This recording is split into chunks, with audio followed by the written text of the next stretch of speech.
नाज़रीन आदाब, प्रोग्राम वकील साहब में आपका बहुत इस्तकबाल करते हैं। मैं हूं हिना ज़ुबैर। नाज़रीन, आप हमारे इस प्रोग्राम में अपनी कानूनी उलझनों का हल जान सकते हैं, मसलों का हल आप पूछ सकते हैं, आपको कोई कानूनी मशवरा लेना है वो आप हमसे ले सकते हैं। हमारे नंबर जो है वो आपकी टीवी स्क्रीन पर स्क्रॉल हो रहे हैं। साथ ही साथ हम आपको ये भी बताएं कि हमारा जो ये प्रोग्राम है ये ख़ास तौर से आपकी उन तमाम उलझनों को दूर करने के लिए है जो कि आम तौर पर जिनको फेस करना पड़ता है, जिनसे आप कुछ जानना चाहते, तो हमारे साथ एक वकील साहब मौजूद रहते हैं। आप हमें कॉल करिए और जब आप हमें कॉल करिए उस वक्त आप अपने टीवी का वॉल्यूम बराए मेहरबानी बंद रखिए। तो चलिए हम तारुफ करवाते हैं। हमारे साथ मौजूद हैं सुप्रीम कोर्ट के मशहूर सीनियर वकील फिरोज खान गाजी साहब। फिरोज साहब, बहुत बहुत इस्तकबाल करना चाहेंगे हम अपने खास प्रोग्राम वकील साहब में। तो चलिए हम अपने प्रोग्राम की शुरुआत करते हैं और वकील साहब, हम आपसे ये जानना चाहेंगे कि पर्सनल लॉ से हम क्या समझेंगे और एक खातून को इससे क्या क्या हक इसमें दिए गए हैं। जी, जरा सवाल दोबारा कीजिए। कौन सा, क्या, किस हक के बारे में आप पूछ रही हैं? जो पर्सनल लॉ है उसके ताल्लुक से हम आपसे थोड़ा सा जानना चाहेंगे। जी, दरअसल हमारे यहाँ दो किस्म का लॉ चलता है। एक तो कॉमन लॉ है, शादी, विवाह, वसीयत या गार्जियनशिप के मुतालिक, जिसको कि स्पेशल मैरिज एक्ट कहते हैं, इंडियन सक्सेशन एक्ट कहते हैं, इंडियन गार्जियनशिप एंड वारशिप बोलते हैं। इसके अलावा ये सब पर लागू होता है, जो भी स्पेशल मैरिज एक्ट के तहत शादी करेगा तो उस पर ये सब कानून लागू होंगे। दूसरा सिस्टम यह है कि अलग अलग कम्युनिटीज के भी अपने लॉ हैं, जैसे हिंदू मैरिज एक्ट 1955, मुस्लिम पर्सनल लॉ में है dissolution of Muslim marriage act 1939, शरीयत एप्लीकेशन एक्ट 1937। तो इस तरह से डिफरेंट कम्युनिटीज के लिए भी डिफरेंट लॉ है। बस इसमें एक चीज का ख्याल रखना होता है कि एक बार अगर आपने ऑप्ट किया कि हमारा मैरिज जो है रजिस्टर होना चाहिए स्पेशल मैरिज एक्ट के तहत, तो फिर आपके पास जो कॉमन लॉ है, जो जिसको आप ये कह लीजिए कि सब पर लागू होता है, वो लागू होगा। लेकिन अगर आपने किसी अपने धर्म या अपने कल्चर कस्टम के हिसाब से शादी की है, जैसे सपोज के लिए कि आपने सतपथी का ये लिया है, फेरा लिया है, हिंदूज रस्म और रवाज के हिसाब से शादी की है, तो फिर आपका जो है उस हिसाब से लागू होगा। इसी तरह से अगर मुस्लिम लॉ के तहत आपका शादी हुआ है तो जितनी भी चीज़ें हैं, इनहेरिटेंस के बारे में हुआ, तलाक के बारे में हुआ, गार्जियनशिप के मुतालिक हुआ, इसमें जो है उस कम्युनिटी के अपने लॉ एप्लीकेबल होंगे। ये है जी। और आपसे ये भी जानना चाहेंगे, जिस तरह से लगातार हम देख रहे हैं कि आजकल बहुत ज़्यादा बातें की जा रही हैं, ख़ास तौर से एफआईआर के ताल्लुक से। एफआईआर अक्सर आज भी हमने देखा है कि लोग जो हैं वो दर्ज करवाने पहुंचते हैं लेकिन वो दर्ज नहीं की जाती। इस सिलसिले में उन्हें काफ़ी दिक्कतों का सामना करना पड़ता है। तो फिर इसके लिए कानून क्या कहता है? देखिए, कानून बहुत सिंपल है जी कि अगर किसी से आपको ग्रीवेंसेस है, किसी ने आपके साथ ज्यादती किया है या किसी के भी साथ कोई ज्यादती किया है, तो यह हक पहुंचता है उस आदमी के साथ जिसके साथ ज्यादती हुई है कि वो इलाके के अपने थाने में जाए और वो अपनी बात कहे।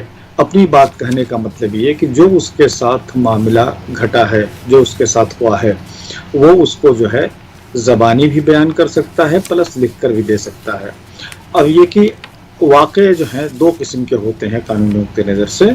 एक ऐसा वाक़या जो कि छोटा ऑफेंस होता है, छोटा जुर्म होता है, तो उसको बोलते हैं कि ऐसे केसेस जो कि नॉन कॉग्निजेबल है, तो उस नॉन कॉग्निजेबल का एक एनसीआर कट जाता है जी। तो यहाँ ये हो गया, डिफरेंस हो गया इस पर्पज से ऑफेंसेस में कॉग्निजेबल ऑफेंस और non cognizable offence. Cognizable offence उस ऑफेंस को बोलते हैं कि जिसको इतला मिलते ही पुलिस जो है एफआईआर रजिस्टर कर सकती है और इन्वेस्टिगेट कर सकती है। अगर आपने कोई ऐसा इतला थाने के दिया है, चाहे वो राइटिंग में या अपने स्टेटमेंट के तहत, जिससे कि ये पता चलता है कि कोई कॉग्निजेबल ऑफेंस हुआ है, तो पुलिस की जिम्मेदारी होती है कि उसको जो है FIR में कन्वर्ट करे। FIR उस चीज को बोलते हैं कि हर थाने में एक रजिस्टर होता है जी। उस रजिस्टर में उसको जो है रिड्यूस करे, जिसकी कि 4 कॉपी होती है। एक कॉपी कंप्लेनेंट को दी जाती है, एक कॉपी थाने में रहता है, सीनियर ऑफिसर्स को भेजा जाता है, और एक कॉपी जो है इलाके के मजिस्ट्रेट को भेजा जाता है जी। तो हर कॉग्निजेबल ऑफेंस, जैसे कि चोरी हुआ, जनाकारी हुआ, डकैती हुआ, 420 हुआ, इन सब में अगर कोई इतला दी जा रही है, चाहे वो राइटिंग में या ज़बानी, पुलिस की जिम्मेदारी है कि उसको जो है लिखे, और उसी लिखने को रजिस्टर में लिखने को बोलते हैं FIR, यानी फर्स्ट इंफॉर्मेशन रिपोर्ट। अगर पुलिस, सपोज कर लीजिए कि आपने कोई ऐसा वाकया बताया कि आपके साथ ये घटित हुआ है जी। और पुलिस उसको जो है कॉग्निजेबल ऑफेंस होने के बाद भी रजिस्टर नहीं कर रही है, तो आपके पास एक ये हक बनता है कि आप जो सीनियर पुलिस ऑफिसर्स हैं, जैसे इलाके में SP है, SSP है, मेट्रोपॉलिटन सिटीज में DCP है यानी डिप्टी कमिश्नर ऑफ पुलिस, उनको आप बाई पोस्ट भी इतला कर सकते हैं कि ऐसा हुआ है। अगर उसके बाद भी FIR नहीं हो रहा है तो आपके पास एक और ऑप्शन बचता है कि आप कोर्ट में जाएं, अपने इलाके के मजिस्ट्रेट के अदालत में आकर एक एप्लीकेशन लगाएं। उस एप्लीकेशन में आप ये बताएं कि कॉग्निजेबल ऑफेंस बनता है हमारे साथ जो हुआ है, लेकिन उसके बाद भी न पुलिस ने FIR रजिस्टर किया है, नहीं हायर पुलिस ऑफिसर्स ने कोई डायरेक्शन दिया है FIR रजिस्ट्रेशन करने की, जबकि हमने हायर पुलिस ऑफिसर्स को भी अप्रोच किया था। तो उसके बाद जो है मजिस्ट्रेट की ये जिम्मेदारी है कि वो इलाके के थाने से जहाँ पे कि आपने ये रिपोर्ट लिखवाई है वहाँ से ये मांगे, रिपोर्ट मांगे कि क्या हुआ इनके केस में।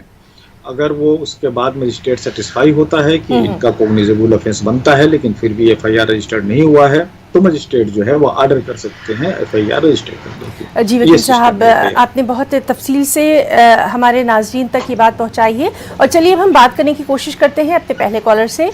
हेलो हेलो हेलो हेलो, अस्सलाम वालेकुम। वालेकुम सलाम। आप अपना नाम बताइए, अपना सवाल आप कर सकती हैं। मेरा नाम बलखीस अख्तर। जी जी, मैं चेन्नई से बात करती हूँ। जी। मेरा एक ये है जो बुजना का एक प्रॉब्लम है। वो क्या बोले तो मेरे खालिद से पहले शादी की थी, उसकी औलाद ने बिल्कुल मुझे शादी करे, मुझे करने के बाद में उसकी औलाद हुई, लेकिन मैं उर्दू टीचर की हैसियत से अनंतपुर डिस्ट्रिक्ट में काम करती थी। लेकिन उन लोग क्या करे, बढ़िया को ज्यादा करने लगे, मेरे पास आते थे जाते थे, मैं उनके कबीले में मेरे साथ निकाल सकी थी जी। लेकिन बाद में क्या करे तो मेरे पास से पैसे लेगा, आपसे आप पैसे डालेगा आपके। जी जी, आप अपना मसला जो है, आप अपना मसला मुख्तसर से बयान करेंगी। मैडम वो बड़ी को लिए उसको शादी कर वगैरह वो क्या करेगा, मुझे धोखा देखो प्योरी मेरे नाम से हिसाब दी, मेरे अम्मा खाना लिए दिखाने को क्या करेगा, ये करे मेरे को तेलुगु आता नहीं। हेलो मैडम का सवाल क्लियर नहीं हो रहा है। जी जी जी वकील साहब जी। हाँ, जो मैडम ये चेन्नई से जो बोल रही हैं उनका सवाल क्लियर नहीं हुआ कि वो पूछना क्या चाहती हैं। जी बिल्कुल, यही हम उनसे कहना चाह रहे थे कि उनका वो क्या पूछना चाह रही हैं। जी मैं क्लियर होना चाहिए।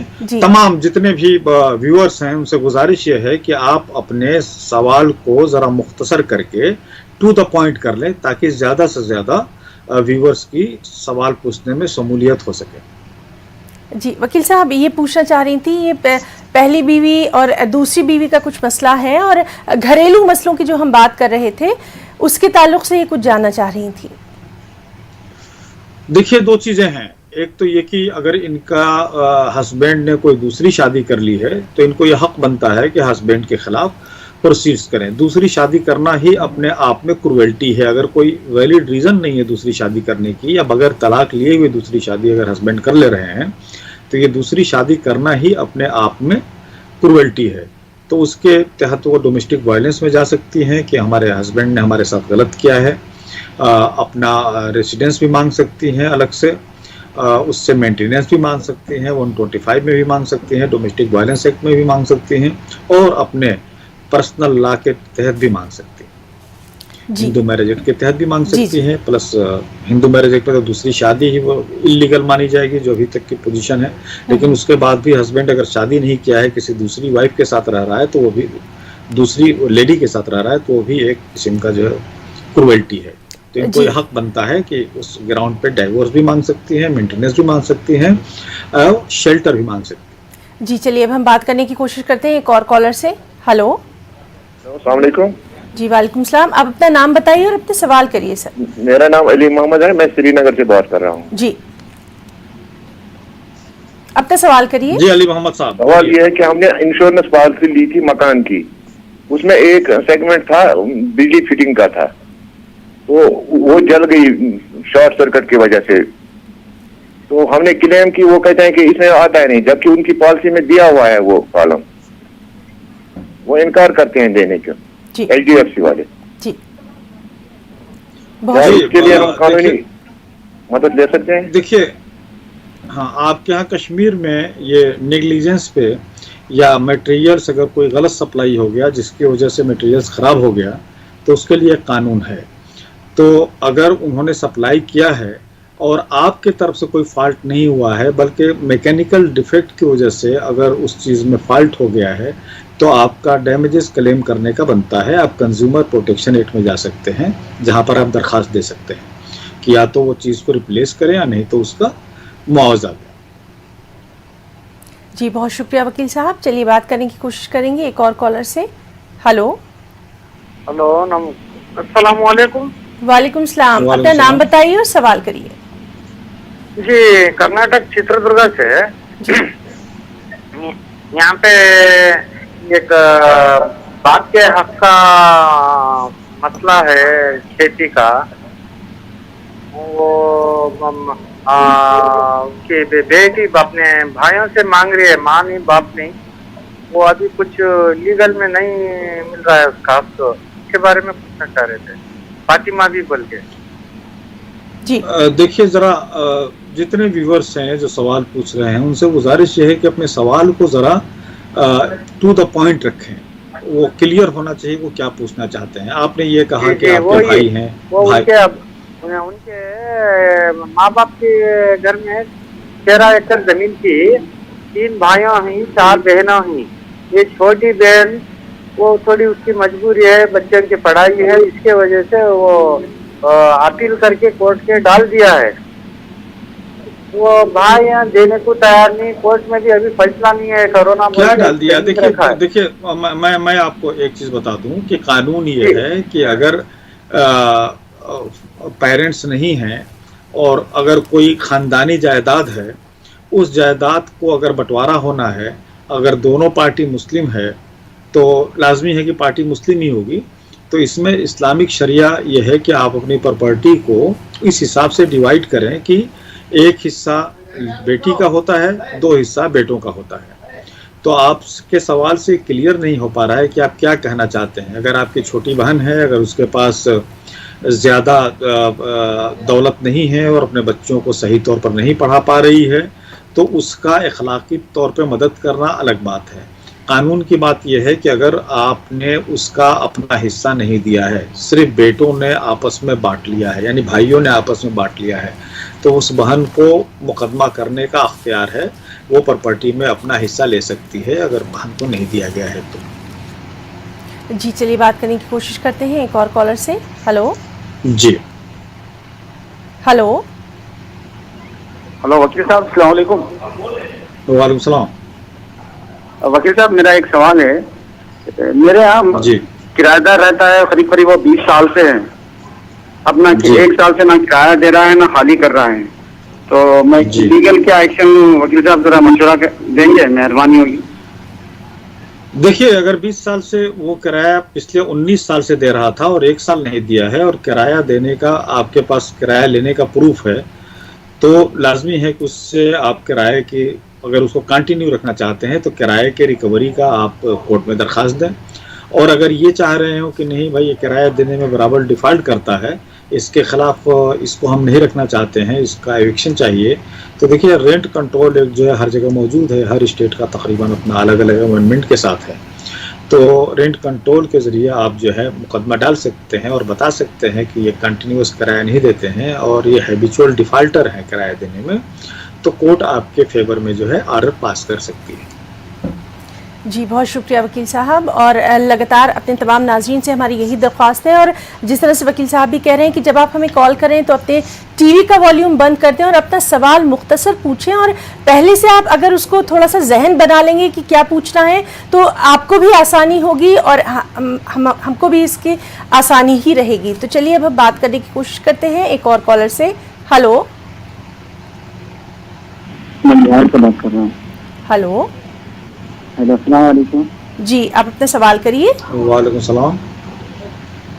जी मेरा सवाल ये है, जैसे मेरी शादी ठीक है तो उस लड़की के अंदर कुछ खराबी है, कुछ बीमारी अलग से है, उनके साथ है, तो मैं उनसे रिश्ता तोड़ना चाहता हूँ, तो सही कानून? जी, आपने ये नहीं बताया कि बीवी के साथ आप आगे जिंदगी गुजारना चाहते हैं या आप जो है बीवी को डाइवोर्स देना चाहते हैं। बहरहाल ये तो आपने बताया कि जी वो ये कह रहे हैं कि हाँ वो ये कह रहे हैं कि मतलब रिश्ता तोड़ना चाहते हैं वकील साहब वो। देखिए पहली बात तो ये जनाब आपको बताऊं कि सिर्फ इस तरह से कह देना कि बीवी का दिमाग सही नहीं है, ये डाइवोर्स का ग्राउंड नहीं बनता है। आपको ये बताना पड़ेगा कि मैंने किस हिसाब से उसका दिमाग सही नहीं है। हो सकता है कि दिमाग की कैपेबिलिटी मतलब कि कंपेटिबिलिटी नहीं हो, आपका मिजाज उसका मिजाज न मिलता हो, और अक्सर ऐसा होता है कि इसमें हस्बैंड ये समझता है कि मेरी बीवी का दिमाग में डिफेक्ट है, बीवी ये समझती है कि हमारे हस्बैंड के दिमाग में डिफेक्ट है। हकीकत ये है कि कंपेटिबिलिटी का मसला है। लेकिन मैं बताऊं कि अगर किसी शादी के बाद बीवी से नहीं बनती है या बीवी का मिजाज पसंद नहीं है या बीवी को हस्बैंड का मिजाज पसंद नहीं है, तो एक शादी का ख़त्म करने का उस निकाह को ये ग्राउंड नहीं बनता है। ग्राउंड तो उस वक्त तक नहीं बनेगा जब तक ये ना हो जाए कि नहीं साहब दोनों में से कोई एक फरीक जो है वो दीवानगी की हालत तक पहुंच गया है, तब तो एक ग्राउंड बनता है। अगर हस्बैंड ये सोच रहा है कि बीवी हमारी दीवानगी की हालत तक पहुंच गई है तो एक ग्राउंड बनता है, उसमें भी काजी को आपको कायल करना पड़ेगा सबूत के साथ। अगर ऐसा नहीं है तो फिर आपकी बीवी को हक बनता है कि वो आपसे ये दरख्वास्त करे कि आप उसको मेंटेनेंस दें, उसको रहने के लिए घर दें। तो मैं समझता हूँ कि इसमें जो पहला स्टेप होना चाहिए, जो कि आमतौर पे आज की डेट में नहीं हो रहा है, कि दोनों साइड के रिश्तेदार को बैठना चाहिए, जो बुजुर्ग हैं आपस में बातें करनी चाहिए। अगर उसके बाद भी हल नहीं हो रहा है तो फिर आप डाइवोर्स के लिए जाएं।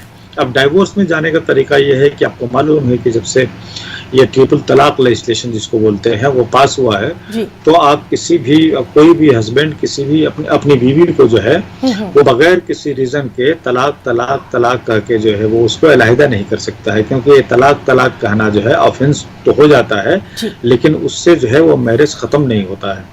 तो उसके लिए तो आपको अगर दोनों साइड से कोशिश करने के बाद भी अगर ये सामने ये बात आ रही है कि इन दोनों का एज ए हस्बैंड वाइफ आगे की ज़िंदगी गुजारना मुश्किल है तो आप वाइफ को एक तलाक दे सकते हैं।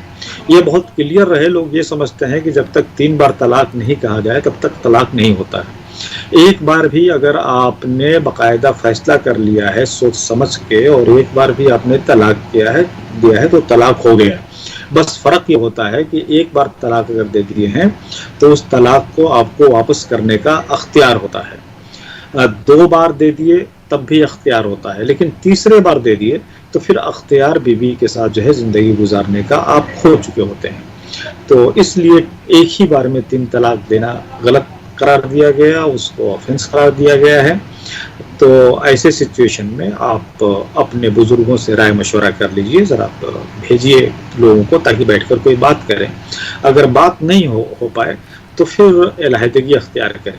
या याद रखें, ख़ास तौर से मैं सबको कह रहा हूँ कि जिस तरह से मुस्लिम मैरिज एक मुआहिदा है, एक बालिग मर्द और बालिग औरत के साथ एक मुआहिदा होता है कि हम अपनी फ्यूचर की ज़िंदगी एक साथ गुजारेंगे। उसमें बीवी के कुछ हकूक हैं, कुछ हस्बैंड के हकूक हैं, कुछ हस्बैंड के फराइज हैं, कुछ बीवी के फराइज हैं। अगर उसके बाद भी हम देख रहे हैं कि नहीं चल पा सकती है, क्योंकि दिमाग में काफी डिफरेंसेस हैं, एक दूसरे को नहीं समझ पा रहे हैं, एक दूसरे के दर्द दुख बांटने के में ये लोग असमर्थ हैं, नहीं कर पा रहे हैं, तो उसमें अच्छा ही होता है कि फ्यूचर के ये देखते हुए कि इलाहिदा कर लें। तो इलाहिदगी भी एक किस्म का एग्रीमेंट ही होता है कि देखिए हमने आज से 1 साल पहले, 2 साल पहले, 5 साल पहले ये कसद किया था, एक आपको मैंने निकाह में लिया था कि आप मेरे साथ जिंदगी गुजारें, लेकिन ऐसा नहीं चल पा रहा है, तो अब ऐसा करें, उसी खुश असलूबी से अलग हो जाए। तो उसमें सीरियसली जरा अपने बड़ों को लेकर ये बात कीजिए, अगर ऐसा नहीं हो रहा है तो। जिस तरह से आप खुशलूबी के साथ एक साथ जिंदगी गुजारना चाहते थे, उसी तरह से खुशलूबी के साथ एक दूसरे से अलग हो जाएं, गुड बाय कहते हैं, जो बीवी का हक है वो उसको हक दे दें, उसका मेहर का हक दे दें, उसको अगर कोई आपने ये दिया है, कोई गिफ्ट दिया है, तो वो गिफ्ट भी उसी का हो गया, जो भी बीवी को दे दिया गया, चाहे आपने दिया, आपके घर वालों ने दिया या बीवी के घर वालों ने दिया, उस पर सब पर हक बीवी का है, तो वो उसको वापस कर दीजिए। ये जी वकील साहब, बहुत ही बेहतरीन अंदाज में आपने बहुत सारे सवालों का जवाब जो है वो इस तफसील के साथ आपने दे दिया। बहुत शुक्रिया आपका अदा करना चाहेंगे और हमारे प्रोग्राम का सिलसिला लगातार यूं ही जारी रहेगा। फिलहाल हम रुकना चाहेंगे एक छोटे से वक्फे के लिए। नाज़रीन, प्रोग्राम वकील साहब में एक बार फिर से आप सभी का तहे दिल से इस्तकबाल करते हैं। हमारे साथ मौजूद हैं सीनियर एडवोकेट सुप्रीम कोर्ट से फिरोज खान गाजी साहब। वकील साहब, एक बार फिर से आपका बहुत इस्तकबाल करेंगे और चलिए अब हम बात करेंगे अपने एक और कॉलर से। हेलो अस्सलाम वालेकुम। वालेकुम सलाम। अपना नाम बताइए और अपना सवाल करिए। मेरा नाम मोहम्मद बख्श है, मैं मध्य प्रदेश MP से बोल रहा हूँ। जी, अपना सवाल करिए। मैम का सवाल ये है कि मेरे बच्चे की 2017 में डेथ हुई थी, जो कि मेरा कैंप पास हुआ था, तो यहाँ Shri Ram general insurance company जो है तो हाईकोर्ट जबलपुर चली गई है अपील में।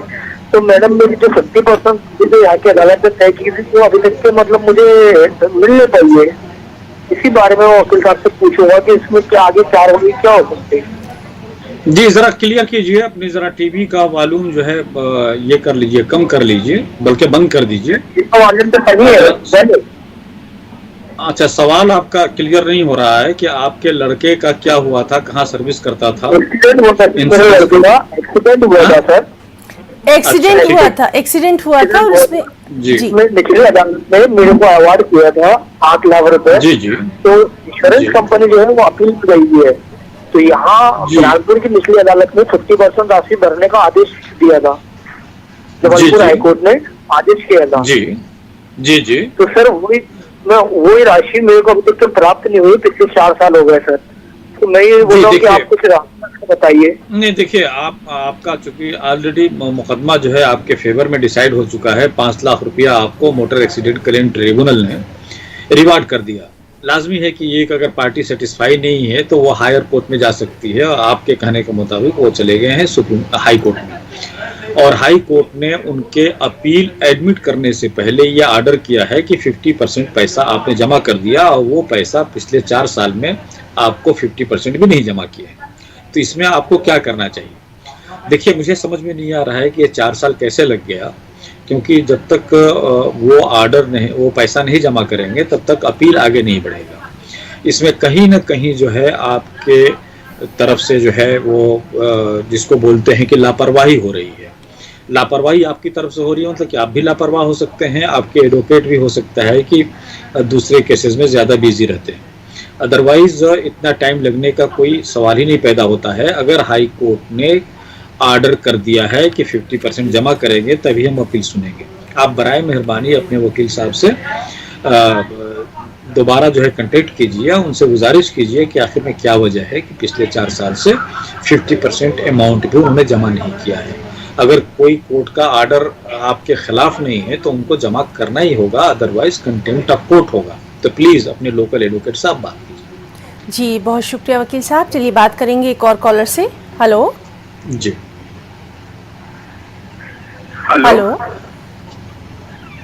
जी वकील साहब, आदाब।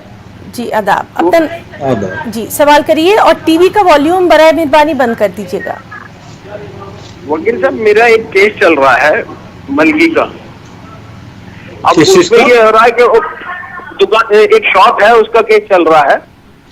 अब पिछले कई साल से वो केस ऐसे ही कंटिन्यू चल रहा है। कभी हमारा वकील छुट्टी ले लेता है, कभी उनका वकील एब्सेंट रहता है।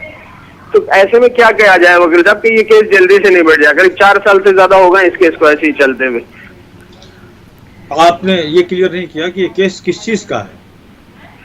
मेरी एक शॉप है, दुकान का है मेरे- वकील साहब, जी, एक जी, दुकान जी। का इनका दुकान में चल रहा है। किराएदारी का है। किराएदारी का। जी, वो दूसरे तो बंदे ने देखिए, कब्जा आमतौर- कर रखा है उसमें, जो किराएदार है उसने कब्जा कर तो रखा है। आपने मुकदमा और क्या उसने कर 4 रखा साल है? से उसको खाली जी, कराने के लिए कभी मुकदमा हमारा कर रखा है? कभी हाँ, उस पर केस कर दिया था हमने। क्या तो वो केस? केस हेलो, आपने केस क्या किया था? अपने नहीं, मैंने किराएदार उनसे के केस किया था दुकान खाली कराने का।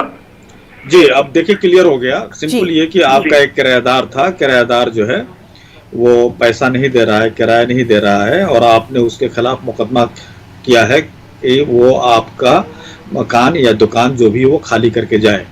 और वो जो है मुकदमा पिछले 4 साल से पेंडिंग है। देखिए हमारे देश में आमतौर पे आप जानते ही हैं कि डेट पे डेट मिलता है, लेकिन अगर आपका एडवोकेट डिलीजेंटली केस को फॉलो कर रहा है और आपकी तरफ से अगर किसी किस्म का, आपकी तरफ से मतलब कि आप और आपके एडवोकेट की तरफ से किसी किस्म का डिफॉल्ट नहीं हो रहा है, तो केस ये जल्द हल हो जाएगा। तो पहली बात तो ये कि आपने ये कहा कि कभी हमारे एडवोकेट कभी उनके एडवोकेट नहीं आते हैं और केस अब तक पेंडिंग है। तो देखिए कोर्ट इसमें क्या कर सकती है, अगर दोनों में से कोई एडवोकेट नहीं आया तो आमतौर पे केस जो है वो डेट एक मिल जाता है। और डेट जानते हैं कि 2, 4, 6 महीने तक का मिलता है। तो बराए मेहरबानी आप अपने एडवोकेट से कहिए कि वो हर डेट पे पेश आए और मुकदमे को आगे बढ़ाए।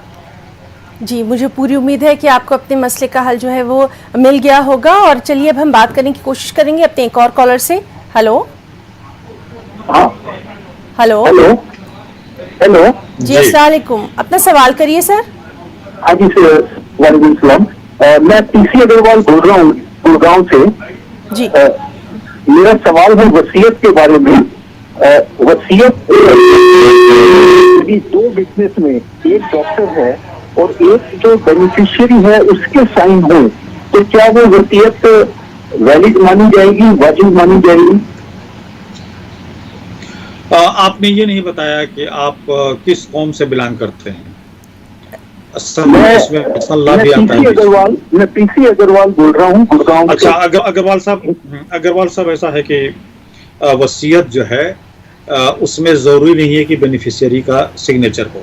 अगर बेनिफिशियरी अमेरिका इंग्लैंड में भी रह रहा है तब भी एक आदमी अपने प्रॉपर्टी का जिसका कि वो मालिक हो, वो किसी के भी फेवर में वसीयत कर सकता है। तो वसीयत के लिए बेनिफिशियरी का सिग्नेचर होना लाजमी नहीं। जी, बहुत शुक्रिया। मेरे ख्याल से क्लियर हो गया होगा। जी जी जी। और चलिए बात करने की कोशिश करेंगे एक और कॉलर से। हेलो हेलो हेलो, अस्सलाम वालेकुम। वालेकुम सलाम। आप अपना नाम बताइए और अपना सवाल कर सकती हैं। तमीम बम्बई से बोल रहे हैं। जी जी, हमारे डैडी का घर है हमारे, तो उसमें हम लोग 5 जन मतलब है। हम लोग हमारे 4 भाई और मैं बहन, तो मुझे दे रहे हो घर। तो मतलब डैडी का घर बेटी के नाम पे हो सकता है ना डायरेक्ट? उसके लिए रजिस्ट्रेशन भी करना पड़े।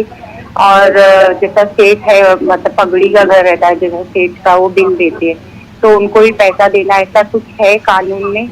वो पूछना था मुझे। ये कानून बहुत क्लियर है कि जो आपके डैडी का एक सर्टिफिकेट चाहिए जिसको बोलते हैं कि वो डेथ सर्टिफिकेट, उसके बेसिस पर फिर आप लोग जाएंगे सक्सेशन सर्टिफिकेट के लिए कि आप सक्सेशन सर्टिफिकेट कोर्ट से मिलता है। आपको अप्लाई करना पड़ेगा कि मेरे डैडी का इतने तारीख को इंतकाल हो गया, उनके इतने लड़के, इतनी लड़कियां और बीवी, जो भी उसके इनहेरिटेंस है उनका नाम देना पड़ेगा। फिर वहाँ से एक आर्डर पास होता है कि फलां मरहूम के ये लीगल एयर्स हैं। उस लीगल एयर से फिर जो है आप अप्लाई करेंगे कि उस प्रॉपर्टी पे आपके वालिद के नाम की जगह पे आप तमाम भाई बहनों का नाम चढ़ जाए। उसके लिए कोर्ट फीस देना होता है, रेवेन्यू फीस देना होता है, तो वो आपको रजिस्ट्रेशन करने की फीस जो है वो देनी पड़ेगी। जी वकील साहब, बहुत Yes. शुक्रिया अदा करना चाहेंगे आपका। और अब वक्त है एक छोटे से ब्रेक का, और ब्रेक के बाद भी प्रोग्राम का सिलसिला जारी रहेगा। आप सभी का तहे दिल से इस्तकबाल करते हैं। हमारे साथ वकील साहब मौजूद हैं जो कि आपके तमाम सवालों के जवाब दे रहे हैं। चलिए बात करने की कोशिश करेंगे अपने एक और कॉलर से। हेलो हेलो हेलो जी, आप अपना नाम बताइए और अपना सवाल कर सकती हैं। जी हेलो, अस्सलाम वालेकुम। मैं वालेकुम सलाम। सैयद अदीबा अहमद अली बड़ौदा गुजरात से बात कर रही हूँ। जी अब जी हम लोग, हमारी दादी का मकान है। वो लोग 3 भाई हैं, मतलब हमारे बड़े अब्बा, चचा और डैडी। डैडी जो है वो 3rd मतलब 2nd नंबर पे। अब बड़े अब्बा और चचा लोगों ने क्या किया है, वो मकान जो था दादी का वापस से डिस्कंस्ट्रक्ट कर दिया है, और अब वो लोग हमको उस दादी के मकान में हिस्सा देने से मना कर रहे हैं। और हमारी फैमिली में मैं और मेरी छोटी बहन, मेरे पेरेंट्स, मम्मी और डैडी, मतलब हम लोग 4 ही लोग हैं। और उनके घर में जो बड़े अब्बा और चचा हैं, उनके घर में बेटे ही हैं। तो अब इस केस में हम क्या करें? वो लोग हमको बिल्कुल हिस्सा देने से मना कर दिए हैं, हमसे कोई रिश्ता नहीं करते हैं, कोई मतलब वो जो बोले बस हम आपको इस प्रॉपर्टी में कोई हिस्सा नहीं देंगे। तो इसके लिए मुझे क्या करना चाहिए? और अगर मैं हिस्से की बात करती हूँ तो वो लोग मुझे धमकियां देते हैं कि हम देखते हैं कि तुमको कैसे हिस्सा मिलेगा, because you are a girl. जी बिल्कुल। जी वकील साहब। जी, आपने जो अपना सिचुएशन बताया है, जो अपने डैडी के प्रॉपर्टी और डैडी के बड़े भाई और बीच में आपके फादर, उसके बाद आपके एक चचा। देखिए, पहली बात तो ये कि आपके बड़े फादर का, आपके डैडी का, आपके चचा का, सबका उसमें शेयर होता है। अगर कोई ज़बरदस्ती आपके फादर का हिस्सा नहीं दे रहा है तो आपको फादर को फ़ौरन जो है पार्टीशन सूट डालना चाहिए बगैर देर किए हुए। अगर घर में अपने में कोई मुआहदा नहीं हुआ है, कोई घरेलू समझौता नहीं हुआ है, तो आपको हक बनता है आपके फादर को कि प्रॉपर्टी में उनका हिस्सा मिले। तो आप फ़ौरन जाइए। अगर वो धमकी दे रहे हैं तो 2 किस्म की चीज़ें हो रही हैं। एक तो सिविल में आपका यह हक होता है, और दूसरा हक ये होता है कि अगर वो धमकी दे रहे हैं तो एक जो है पुलिस थाने में भी एक कंप्लेंट कीजिए, और आपका हक बनता है। अब जितना जल्द हो सके वो एडवोकेट से रजू कीजिए और केस फाइल कीजिए। जी बहुत शुक्रिया वकील साहब। और चलिए बात करने की कोशिश करेंगे एक और कॉलर से। हेलो हेलो हेलो, नमस्ते। जी नमस्ते, आप अपना नाम बताइए और अपना सवाल कर सकते हैं। हाँ, अस्सलाम वालेकुम। मेरा नाम मोहम्मद अशरफ है। जी हाँ, मैं जम्मू कश्मीर से बोल रहा हूँ। जी अशरफ साहब। हाँ, वकील साहब से बात करनी थी। जी बताएं, आवाज़ सुनाई जी। दीजिए। हाँ सर, मैंने 1999 में एक शख्स से जमीन ली थी, तो फिर उन्होंने हमें लिख कर दे दिया अदालत में। तो अदालत में लिख कर दे दिया, तो 2019-17 तक वो जमीन मेरे पास थी। फिर उसने मुझे अदालत में फंसाया, फिर वहाँ मुकदमा चल गया, तो फिर बाद में उसमें कंप्रोमाइज हो गया, तो मुझे वो डिग्री मिल गई वहाँ से। उसके बाद उसका जो भाई है, भाई का लड़का है, उसने फिर ये क्या नाम है स्टे कर दिया। लेकिन वो जमीन जो है वो अभी बैठी है, लेकिन वो 2016-17 तक मेरे पास ही मैं उसको कमाता था। आगे कोर्ट ने उसको क्या नाम है इस पर स्टे करके रखा है। तो अब मुझे बताएं मैं क्या करूंगा सर? देखिए, आपके जो बातों से जो बात सामने आ रही है ये कि 1999 में आपने ज़मीन खरीदी थी। फिर ये नहीं बताया कि ये ज़मीन आखिरी मुकदमे में कैसे चली गई, जबकि 2 ज़मीन जो है 2017 तक आपके पास रही। जिसने आपको ज़मीन बेचा है उसके भाई जो है, इसको आपके पास कंप्रोमाइज डिग्री हुआ है, लेकिन उसका भाई जो है जिसने ज़मीन बेचा है वो इस चीज़ को नहीं मान रहा है। अगर उसके भाई का उस प्रॉपर्टी में हिस्सा बनता था तो लाजमी है कि वो आएगा कोर्ट में। अगर उसके भाई ने एक तरफे तौर पे आपको ज़मीन बेच दी है, कोर्ट में जाने पे कंप्रोमाइज़ भी कर लिया है और ज़मीन आपको दे दिया है, अगर ऐसा ही मसला है तो। अगर ऐसा मसला नहीं है, अगर उस प्रॉपर्टी में उसके भाई का हिस्सा नहीं बनता है, तो फिर आप ये प्रॉपर्टी आपकी हो गई। अगर किसी किस्म के उस प्रॉपर्टी को इस्तेमाल करने में आपको दुश्वारी आ रही है तो आप फ़ौरन कोर्ट से रजू करें और इस चीज़ को कोर्ट के इल्म में लाएं। जी बहुत शुक्रिया वकील साहब। और चलिए बात करने की कोशिश करते हैं एक और कॉलर से। हेलो हेलो हेलो, अस्सलाम वालेकुम। जी वालेकुम सलाम। अपना नाम जी, बताइए मैं और सवाल कर सकते हैं। जी, महमूद बात कर रहे हैं जी जी, निजामाबाद डिस्ट्रिक्ट, जी, सवाल करिए। वकील साहब ने भी ये पूछने का था, एक रिलेशन में रह रहा था 4 साल से। जी सवाल करिए। जी जी, मैं एक लेडीज के साथ रिलेशन में रह रहा था 4 साल से शादी करने के लिए। जी अपना सवाल करिए। आवाज नहीं आ रही आपको वकील साहब? आ रही है। जी, जी। आगे सवाल जी। कीजिए, आवाज आ रही है। जी, मैं एक रिलेशन में रह रहा था लेडीज के साथ 4 साल से निकाह करने के लिए। अब उन्होंने इनकार कर रहे। हाँ, 4 साल के बीवी के हुकूक कैसा देते वैसा दे रहा था मैं। जी, आगे बताएं। उसके कुछ तरीका आप बोल रहे हो, निकाह नहीं करते और उनके अम्मा बाबा डरा के धमका के घर में बिठा के रखे।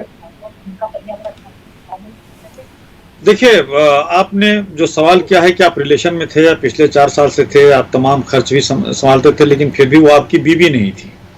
मुझे एक बात समझ में नहीं आ रही है कि जब वो आपकी बीवी नहीं थी, उस वक्त आपके साथ रह रही थी, तब उनके पेरेंट्स को कोई जो है परेशानी नहीं थी या कोई ऑब्जेक्शन नहीं था, तो निकाह में क्यों ऑब्जेक्शन होगा? ये कहीं ना कहीं से वो जो आपकी जो लेडी हैं जिनके साथ आप लिविंग रिलेशन में रह रहे थे, उनकी तबीयत नहीं कर रही होगी आपसे शादी करने की। और जब उनकी तबीयत नहीं कर रही है आपसे शादी करने की, तो कोई उनको मजबूर नहीं कर सकता है। और ये कहना कि पेरेंट्स जो है उसके ऊपर दबाव डाल रहे हैं, ये बात क्या बोलते हैं उसको कि समझ से बाहर की चीज है, यानी कि कयास से अलग है। जी वकील साहब बहुत शुक्रिया। तो चलिए बात करेंगे एक और कॉलर से। हेलो हेलो हेलो, अस्सलाम वालेकुम। वालेकुम सलाम। मैंने जो अभी सवाल किया था, मैं मोहम्मद अशरफ बोल रहा हूँ दोबारा। जी जी अशरफ साहब। हाँ, वो एक्चुअली 99 महीने में खरीदी थी, जो उसका मालिक था उसने मेरे से पैसे भी दे दिए, सब कुछ ले लिया, लेकिन उसमें बीच में पता नहीं क्या प्रॉब्लम आ गई था। उसी में मुझे पता है यहाँ पर क्या नाम है कोर्ट में, लेकिन वही जो अदालत के दस्तावेज थे वही मेरे पास थे और कुछ नहीं था। यानी मैंने ना दर्ज कराई जमीन ना कुछ किया, तो लेकिन उसने मुझे फिर फंसाया, फिर उसके साथ कंप्रोमाइज हो गया कि ऐसे करो आप, तो वहां पर वाजा का फैसला हो गया। फिर मुझे डिग्री मिल गई। डिग्री मिलने के बाद उसके भाई के लड़के ने और भाई ने मिलकर मुझे वहां पर फंसाया अदालत में। अभी वो जमीन जो है वो बिल्कुल बेकार है वो, लेकिन मेरे कब्जे में थी जिस वक्त ये मसला हो गया। जी जी वकील साहब जो है इसका जवाब जी, दे तो चुके इसमें आप हैं। क्या जानना चाहते हैं? देखिए जी वकील साहब इसका जवाब दे चुके हैं, काफी तफसील से उन्होंने इसका जवाब दिया है। और आप एक बार फिर से। जी वकील साहब देखिए, जो आपने अगर फैक्ट्स बताया है, अगर वही फैक्ट्स है, तो इसका मतलब कि 1999 में जिन साहब ने जमीन बेची है उनको हक नहीं था बेचने का, उसी में कुछ घपला था, और घपला ही होने की वजह से जो है ये मुकदमे में आया था। मुकदमे में चलिए एक कंप्रोमाइज हो गया, लेकिन उस आदमी को एक तरफा कंप्रोमाइज करने में को किसने अख्तियार दिया है? जिस प्रॉपर्टी में उसके भाई का भी शेयर है। तो आपका वो जो जिसने प्रॉपर्टी बेचा है उसके भाई का जो शेयर है, अगर उसने उसका शेयर बनता है और उसने मुकदमा ये किया है, तो आप तो ये चलिए कि 420 किया है आपके साथ, कि बगैर ये बताए हुए कि उसके भाई का उसमें शेयर है, उसने आपको ज़मीन बेच दिया है। तो आप एक 420 का केस बनता है, उसने जो आपको ज़मीन बेचा है, लेकिन उसका जिसका कि हक था उसके भाई का ज़मीन में, अगर उससे सलाह मशवरा नहीं किया गया है या उसका कंसेंट नहीं लिया गया है, तो वो मुकदमा कर सकता है आपके। जी वकील साहब बहुत शुक्रिया आपका, और काफ़ी तफसील से आपने बहुत वाज़े अंदाज में इसका जवाब दिया है। फिलहाल रुकना चाहेंगे एक छोटे से वक्फे के लिए, जल्द लौटेंगे। और ब्रेक के बाद प्रोग्राम वकील साहब में एक बार फिर से आप सभी का तहे दिल से इस्तकबाल करते हैं। आप अपने सवाल हमसे कर सकते हैं। हमारे साथ वकील साहब मौजूद हैं। चलिए बात करेंगे अपने अगले कॉलर से। हेलो हेलो, तो हम बात करने की कोशिश कर रहे हैं, हमारे साथ वकील साहब भी मौजूद हैं। हेलो हेलो हेलो जी, आप अपना नाम बताइए और अपना सवाल करिए। मेरा नाम गुलाम आइदीन। जी सवाल करिए। मेरा सवाल है, मैंने 2002 में गवर्नमेंट को इधर केस किया है रेलवे को। जी मैंने जो जमीन को केस किया है उन्होंने आधा, हमने केस जीत लिया 2015 में।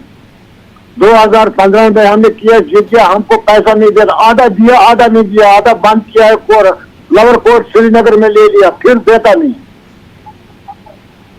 2015 में कोर्ट ऑफ कंडक्ट भी किया, यूनियन ऑफ इंडिया को हमने केस किया। रेलवे स्टेशन हमारा जमीन 145 कनाल है, 145 कनाल में हमको दिया है 2 रेट, सरकारी रेट 2 लाख है, हमने दिया 1,45,000। फिर हमने केस 15 साल के बाद जीता, फिर लोअर कोर्ट में आधा को पैसा दे दिया, आधा बंद किया, फिर उन्हें लोअर कोर्ट में हमको करना पड़ता है।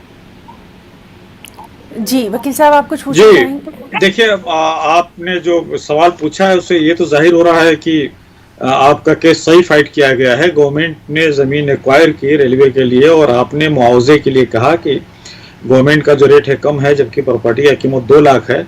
और ये कि आपके फेवर में जब डिग्री पास हो गई है तो उसमें भी उन्होंने 50% दे दिया है। 50% में आपका अपील होगा, उस अपील को ज़रा फॉलो कीजिए आप, और अपने लोकल एडवोकेट से आप सलाह मशवरा कीजिए। आपका केस मेरे हिसाब से जो चीज़ें आपने बताई है कि आपके फेवर में सब कुछ है, तो उसका एग्जीक्यूशन भी सही हो जाएगा। जी बहुत शुक्रिया वकील साहब। चलिए बात करने की कोशिश करते हैं एक और कॉलर से। हेलो हेलो हेलो हेलो जी, आप अपना सवाल कर सकती हैं, अपना नाम बताइए। मकबूल जी अपना सवाल करिए। अभी आप डायरेक्ट एक उर्दू में आ रहा है क्या? वकील के साथ बात हो रही है? जी वकील साहब मौजूद हैं, आप उनसे सवाल कर सकते हैं। हाँ बताइए। टीवी की आवाज आप बराए मेहरबानी बंद करिए और फिर अपना सवाल वकील साहब से कर सकती हैं। ऐसा है, सवाल करिए। जी बताएं। हेलो जी अपना सवाल करिए बराए मेहरबानी। हाँ, ये प्रोग्राम जो है कहीं नहीं हो रही है या जो है महाराष्ट्र में? बहुत बहुत शुक्रिया, आपने हमें कॉल किया है। तो नाज़रीन, लगातार हम आपसे यही दरख्वास्त कर रहे हैं कि जब आप हमें कॉल करें तो पहले अपने टीवी का वॉल्यूम बंद करें और उसके बाद आप अपना सवाल पहले से अगर थोड़ा सा खाका तैयार कर लेंगे तो हमको और वकील साहब दोनों को आसानी होगी। वकील साहब, एक बात हम आपसे ये जानना चाहेंगे, जिस तरह से हमने देखा कि कोरोना का एक वक्त गुजरा है और कोरोना का जो दौर गुजरा उस वक्त में बहुत सारे ऐसे मामलात थे जो कि लोग अदालतों तक नहीं पहुंच पाए या अपना केस जो है वो नहीं दर्ज करवा पाए। क्या अब वो कुछ पेशरफ्त कर सकते हैं कि आगे जा सकते हैं अगर उनके कुछ ऐसे मसले हैं तो? देखिए, मेरे ख्याल से आप ये पूछना चाहती हैं कि चूंकि अदालत बंद हो गया था या उसके बाद जो अदालत जब खुला भी तो उसमें वीसी कॉन्फ्रेंसिंग के जरिए होता था, इस बीच जिन लोगों के मुकदमे आए तो वो क्या करें। तो ये कोर्ट ने टाइम एक्सटेंड कर दिया है। आमतौर पे जो सिविल मैटर होता है उसमें अगर कोई प्रॉपर्टी किसी दूसरे कब्जे से आपको छुड़ाना होता है या किसी के ऊपर आपका पैसा बकाया है तो उसका जो है 3 साल का पीरियड होता है। तो 3 साल के पीरियड में उसको लॉ ऑफ लिमिटेशन बोलते हैं। अगर आपने मुकदमा दायर नहीं किया अपने हक को लेने के लिए तो वो आपको आउट ऑफ लिमिटेशन बोला जाता है, मुकदमा खारिज हो जाता है। लेकिन जब से कोरोना हुआ है तब से हाई कोर्ट ने, इवन सुप्रीम कोर्ट ने गाहे बगाहे इस चीज़ को क्लियर किया है कि जिन लोगों का इस दौरान मुकदमा पड़ना था वो नहीं डाल पाए हैं तो पीरियड ऑफ लिमिटेशन को एक्सटेंड किया जा रहा है और अब भी एक्सटेंशन ही का चल रहा है। तो उसमें ये बात दी जा सकती है कि जिस तारीख को हमारा लिमिटेशन ख़त्म हो रहा था, कोरोना की वजह से कोर्ट्स बंद था, या वीडियो कॉन्फ्रेंसिंग से मुकदमा चल रहा था, फाइलिंग डायरेक्ट नहीं हो रहा था, इसलिए जो है हमारे कोर्ट केस को अब सुना जाए तो पीरियड ऑफ लिमिटेशन जो है उसको वेव कर चुकी है कोर्ट। जी बहुत शुक्रिया। आप मुकदमा बाद में भी डाल सकते हैं। जी चलिए अब बात करेंगे एक और कॉलर से। हेलो हेलो, अस्सलाम वालेकुम। वालेकुम सलाम। आप अपना नाम बताइए और जल्दी से अपना सवाल करिए। मैं मोहम्मद कमरुल हुदा, दरभंगा जिला, बिहार से। जी एक जमीन मैंने अपने रिश्तेदार से लिया, जुबानी तौर पर पैसे दे दिया, उस पर काम बना के है, लेकिन अब वो लिखने से भाग रहे हैं। ये कौन सा कानूनी रास्ता है? देखिए, अगर सिर्फ जबानी बात हुई है और आपने कुछ पैसा दिया है उनको और अब वो बेचने के लिए भाग रहे हैं तो जमानी एग्रीमेंट को भी एग्रीमेंट माना जाता है। लेकिन बहरहाल आपका इस मसले में केस बहुत कमज़ोर है क्योंकि लैंड के मुतालिक क्लियर आ गया है कि अगर आपने पैसा दिया है और कोई एग्रीमेंट राइटिंग में नहीं लिया है तो फिर आपकी बात की कोई वैल्यू नहीं रह जा रही है। इसलिए आप कोशिश ये कीजिए, अगर वो ज़मीन नहीं दे रहे हैं, अगर आपके पास ये प्रूफ है कि आपने पैसा दिया है, तो आप कम से कम पैसे को वापस लेने की बात कीजिए। उसके लिए किसी एडवोकेट से आप जो है ये कीजिए, संपर्क कीजिए। जी, आप अपने करीब में कोई भी जो एडवोकेट वकील साहब हैं, आप उनसे मशवरा जो है वो कर सकते हैं। चलिए बात करने की कोशिश करेंगे एक और कॉलर से। हेलो हेलो जी, आप अपना नाम बताइए और अपना सवाल करिए। जी, मैं खुशी बोल रही हूँ लखनऊ से। जी जी, मुझे ये जानकारी करना थी उनसे सर से कि जो मेरे पापा की प्रॉपर्टी है, मकान है, मेरे दादा का था, तो उन्होंने जो है पापा के नाम कर दिया अपने बेटे के नाम पे, और उनके बाद एक छोटा उनका भाई और है जिनको खत्म हो गए। उन्होंने उसके मतलब एक बच्चा लेके पाला था, लेकिन पापा ने मरने के बाद मतलब उनके मरने से पहले उन्होंने अपने बीवी के नाम पे कर दिया। हम लोग केवल खाली बहनें हैं, यानी कि औरतें हैं, कोई मर्द नहीं है। मेरे भाई कोई नहीं है, हम है, मेरी सिस्टर है, मेरी मम्मी है। तो वो लोग जान देने की धमकी देते हैं, या तो पूरा मकान आप दीजिए, और ना ही वो मकान का टैक्स जमा करते हैं, ना ही जो है पानी का टैक्स जमा करते हैं, ना ही लाइट बिल का कोई चीज आज तक मैंने पैसा नहीं दिया। चच्चा मेरे है नहीं, खत्म हो गए, बच्ची मेरी खत्म हो गई, केवल वो जो सौतेला भाई है वो है मैम। जी वकील साहब। जी बिल्कुल, आपका हक बनता है उस प्रॉपर्टी पे, और आपके तमाम बहनों का हक बनता है, और सौतेला भाई का भी हक बनता है अगर वो दूसरी शादी किए थे तो। और अगर वो टैक्स वगैरह नहीं दे रहे हैं तो आप बराए मेहरबानी जितना जल्द हो सके आप कोर्ट का दरवाजा खटखटाइए और आप ये बातें बताइए, और एक पार्टीशन सूट होता है, आप कहिए कि भाई इसमें मेरा हक है, हम बहनों का हमें वो हक दिया जाए, तो पार्टीशन होकर आपको वो हक मिल जाएगा। दूसरी बात ये कि अगर वो धमकी देते हैं कि हम ऐसा नहीं होने देंगे, आपको अपना हक नहीं देंगे, तो आप फौरन जो है थाने में एक कंप्लेंट कराइए, और फिर वकील से लोकल आप बात कीजिए, और फौरन कोर्ट में भी एक क्रिमिनल कंप्लेंट भी डालिए। आपके दो किस्म के हक बनते हैं, एक तो प्रॉपर्टी में, दूसरी बात ये कि आपको जो धमकी दिया जा रहा है उसके खिलाफ भी आप एक्शन के लिए पुलिस थाने में जा सकती है। जी वकील साहब, बहुत बहुत आपका शुक्रिया अदा करना चाहेंगे। आपने अपने इतने कीमती वक्त में से हमारे नाज़रीन के लिए वक्त निकाला, और हमारा ये प्रोग्राम वकील साहब आज यहीं इख्तिताम पजीर होता है। इजाज़त दीजिए, आदाब।